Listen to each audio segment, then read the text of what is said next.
আর বিশ্ব যে স্বাধীনতা দিবস, এই দিবসটা কিন্তু খুব সহজে আসেনি।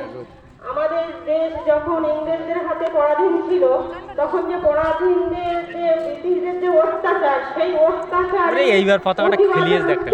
আজ যে সব বিপ্লবীরা আছে, শত শত মানুষের যে অজস্র রক্ত দিয়ে আমাদের এই স্বাধীনতা 1947 সাল 15ই আগস্ট আমাদের আমাদের ভারত দেশ স্বাধীনতা লাভ করেছিলেন। সেই স্বাধীনতা উপলক্ষে সারা দেশ জুড়ে আজ 15ই আগস্ট উদযাপন হয়, সব জায়গায় হয়, স্কুল কলেজ প্রতিষ্ঠান প্রতিটা জায়গায়। তো এর জন্য আমরা আজ এখানে সকলে উপস্থিত হয়েছিলাম। ভালো লাগলো আমাদের এলাকায় যে সকলকে একত্রে পেয়ে।